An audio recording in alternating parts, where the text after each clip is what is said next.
Do you ever feel like you're trapped in a cycle of toxic relationships? You probably are. The good news is it's probably not your fault, and there is probably something you can do to change it.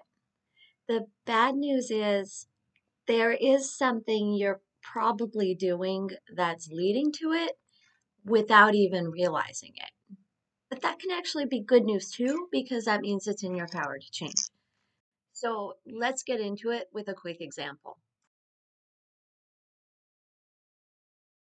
So if you walk into an exotic bird store with a large aviary, if you study them, you'll probably notice one little bird with its feathers sticking out all over the place, especially its head, trying to, wrap itself in dignity, and it'll be sitting on one of the lower perches, but kind of toward the middle.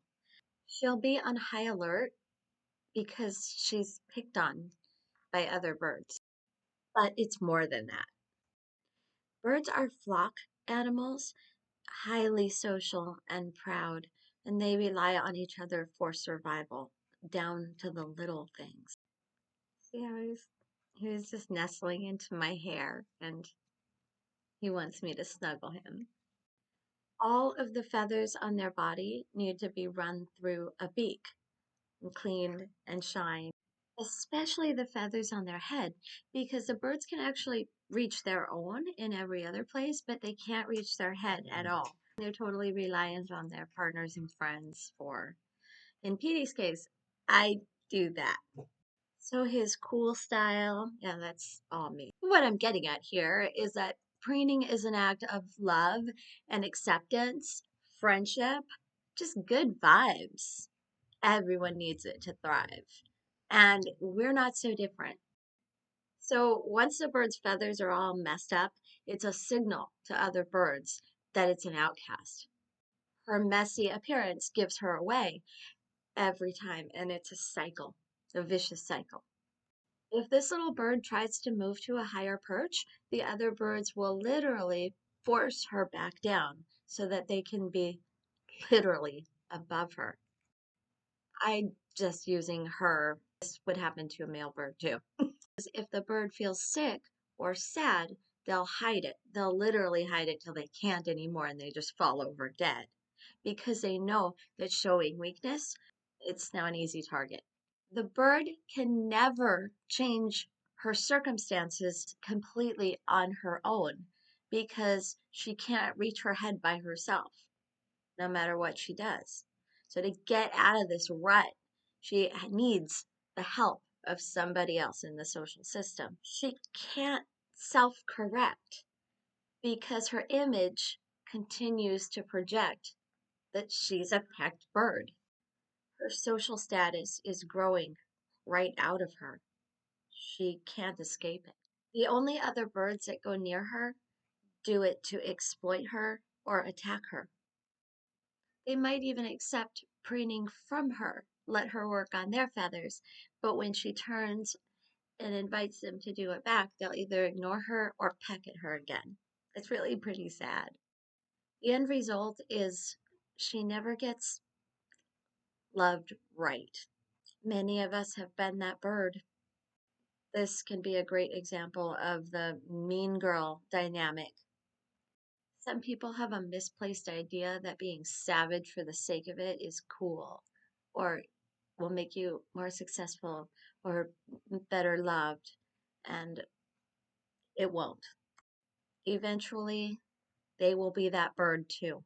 You've got to clean up your feathers. This is super tough because it does require the help of fellow birds. There's no way around it. So, what does this mean for humans? For women, this usually means having trustworthy female friends and reliable, stable men in their life. But when you're obviously pecked, you're more likely to attract mean girls or bad romantic partners. You might be more likely to have problems in relationships at work or with family members who might have felt like they had to compete with you for the love of a parent. How do we break out of this cycle? Now, this is important.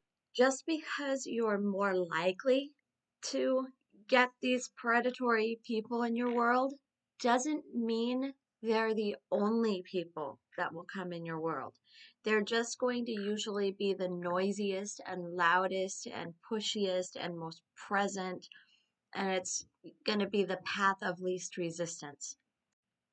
And well, part of healing might be that you just have to accept that you have to put a lot more intentional work into this than somebody who can take it for granted. So the upshot is you're basically going to have more applications from assholes to be in your life than the average bird. And you're going to have to compensate for that. You're going to have to weed them out to recruit the good ones consciously. Sometimes you might have to fake it till you make it and make sure your feathers are smoothed out as much as you can, right? Until you can get more in that headspace and the frame of mind where that rhythm comes more naturally to you.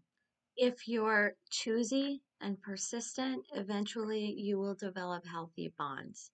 Along the way, you're going to be disappointed by people who look like the real deal.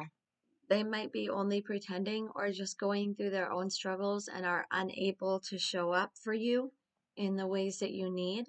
And they might be manipulative, and that's the only way they really know how to approach life. Either way, unfortunately, that might be something that you just don't have closure on. You don't need to find out the end of the story every time you come in contact with somebody who has red flags. It might be a good idea to just close that book and say, I don't need to read it, and move on to the next one. And when you have problems with emotional regulation from a lot of trauma, sometimes it's hard telling the difference between books you should close and the books that have value but are just kind of hard to get through. So remember as well, it's very easy to become hyper vigilant and start seeing these negative traits everywhere you look out of fear of running into that cycle and seeing red flags in everything. In a trauma state, you can get overwhelmed easily. So give yourself room to think, room to process, and maybe even journal and bounce it off of people that you trust so you can learn to trust yourself more and have a stronger support group that's helpful.